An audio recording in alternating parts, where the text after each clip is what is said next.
Justice Mansoor Ali Shah और justice Munib Akhtar का judicial commission इजलास का बायकॉट। ज़राए के मुताबिक दोनों जजिस ने दौरान इजलास जुडिशियल कमीशन की कार्रवाई रोकने का मुतालबा किया। बैरिस्टर गोहर और अली जफर ने भी कमीशन कार्रवाई का बायकॉट कर दिया। Chief justice Pakistan justice Yahya Afridi की जेर सदारत जुडिशियल कमीशन का इजलास जारी। सुप्रीम कोर्ट में 8 नए जजिस की तैनाती पर गौर किया जा रहा है। जुडिशियल कमीशन के इजलास में जस्टिस अमीनुद्दीन खान, जस्टिस जमाल मंदोखैल शरीफ, विफाकी वजीर कानून आजम नजीर तारड़ और अटॉर्नी जनरल भी मौजूद हैं।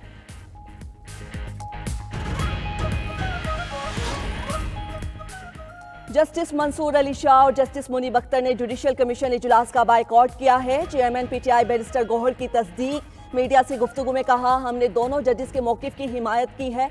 जुडिशियल कमीशन इजलास की कार्रवाई में हिस्सा नहीं लिया। सेनेटर अली जफर ने कहा, जजिस के तबादले पर एतराज नहीं है। असल मसला इस्लामाबाद हाई कोर्ट के जजिस की सीनियरिटी है। यह मसला तय किए बगैर जुडिशियल कमीशन का इजलास मुनासिब नहीं।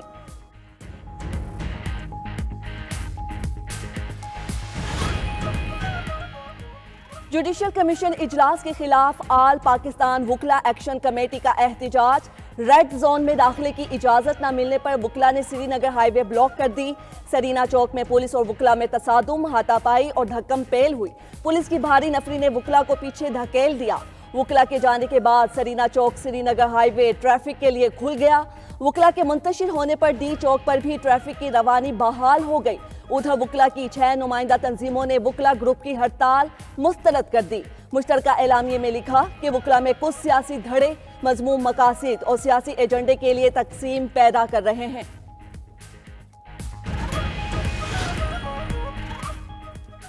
लीबिया के साहिल के करीब पाकिस्तानियों की एक और कश्ती डूब गई। हादसे का शिकार कश्ती में 65 मुसाफिर सवार थे। गैर मुल्की मीडिया के मुताबिक 10 अफराद की लाशें समुद्र से निकाल ली गई। हादसा लीबिया के शहर जवाया के शिमाल मगरिब में मरसा डेला के करीब पेश आया। पाकिस्तानी सिफारत खाने की टीम मकामी अस्पताल पहुंच गई। जाँ बहक अफराद की शिनाख्त का अमल जारी है।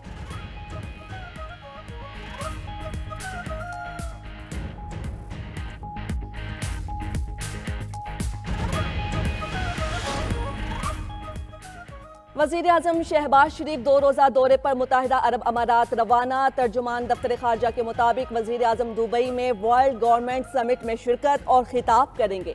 समिट में आलमी रहनुमा, मालियाती इदारों के नुमाइंदे और मुख्तलिफ शोबों से शख्सियात शिरकत करेंगी। वज़ीर आज़म शहबाज शरीफ का मार्च 2024 में ओहदा संभालने के बाद मुत्तहिदा अरब अमारात का दूसरा दौरा है। दौरे में वज़ीर आज़म मुत्तहिदा अरब अमारात की क़यादत के साथ 2 तरफ़ा मुलाकातें भी करेंगे।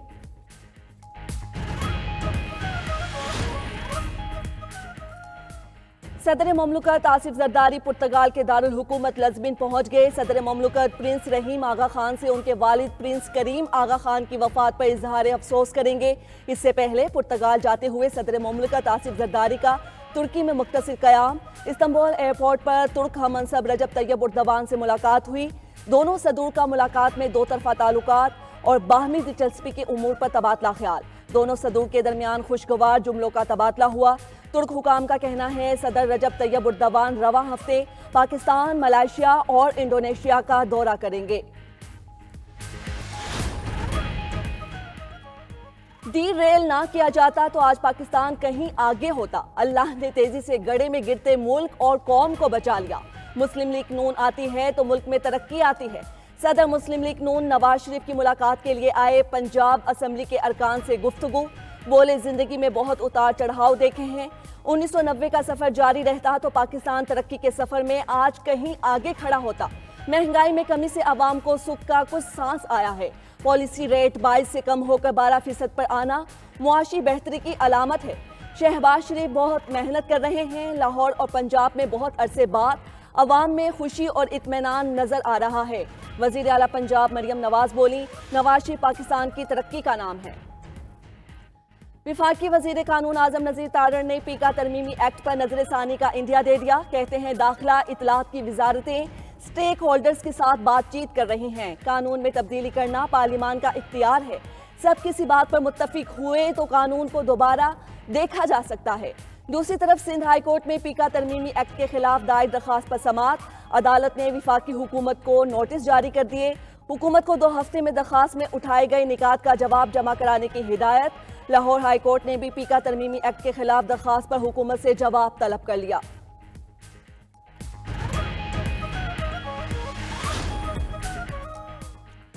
امریکی صدر ٹرمپ غزہ کو خریدنے اور اس کی ملکیت کے بیان پر قائم۔ طیارے میں دوران پرواز صحافیوں سے گفتگو میں کہا، غزہ کی تعمیر نو کے لیے کچھ حصے مشرق وسطیٰ کے دیگر ممالک کو دے سکتے ہیں۔ ہم غزہ کو مستقبل کی ترقی کے لیے ایک اچھی جگہ بنائیں گے، فلسطینیوں کا خیال رکھیں گے، ان کا قتل نہیں ہونے دیں گے۔ سعودی ولی عہد محمد بن سلمان اور مصری صدر سے بات چیت کروں گا۔ امریکی میڈیا کو انٹرویو میں کہا، کینیڈا کو امریکی ریاست بنانے کے لیے سنجیدہ ہوں۔ کینیڈا کے لیے امریکہ کی 51ویں ریاست بننا بہت بہتر ہوگا۔ کینیڈا کی وجہ سے ہم سالانہ $200 ارب کا نقصان اٹھاتے ہیں۔ ادھر ٹرمپ نے خلیج میکسیکو کا نام باضابطہ طور پر بدل کر خلیج امریکہ رکھ دیا۔ پارا چنار کے پہاڑ برف سے ڈھک گئے۔ ضلع کرم میں کوہ سفید سمیت دیگر پہاڑی چوٹیوں پر برف باری جاری۔ سینٹرل کرم اور دیگر بالائی علاقوں میں بھی آسمان سے سفید موتیوں کی برسات۔ پارا چنار شہر اور میدانی علاقوں میں بارش کا سلسلہ بھی جاری۔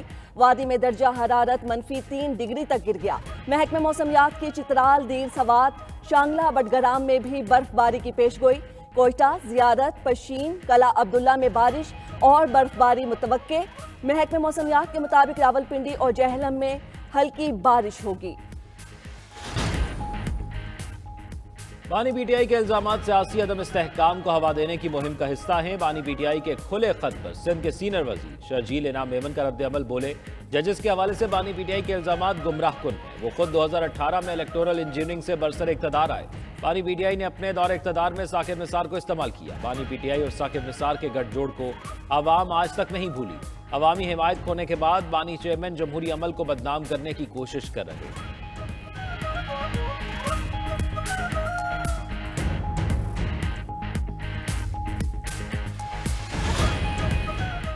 لاہور ہائی کورٹ کے 9 ایڈیشنل ججز نے عہدے کا حلف اٹھا لیا۔ Chief justice Lahore high court justice Aalia Neelum نے ججز سے حلف لیا۔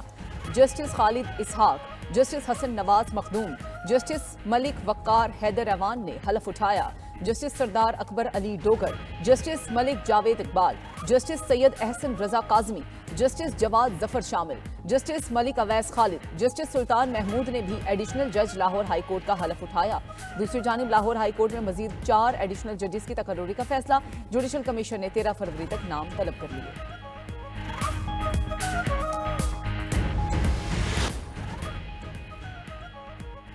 اور میتھیو بریڈسکے کے ڈیبیو پر 150 رنز بنانے والے پہلے بیٹر بن گئے۔ جنوبی افریقی بیٹر نے لاہور میں نیوزی لینڈ کے خلاف جاری میچ میں کارنامہ سر انجام دیا۔ میتھیو بریڈسکے کی خوبصورت اننگز میں 5 چھکے اور 11 چوکے شامل۔ جنوبی افریقہ نے 6 وکٹس کے نقصان پر 304 رنز بنائے۔ ویان ملڈر نے 1 چھکے اور 5 چوکوں کی مدد سے 64 رنز کی اننگز کھیلی۔ جیسن سمتھ نے 41 اور کپتان ٹیمبا باووما نے 20 رنز بنائے۔ 305 رنز ہدف کے تعاقب میں نیوزی لینڈ کی جارحانہ بیٹنگ جاری۔ 1 وکٹ کے نقصان پر 196 رنز بنا لیے۔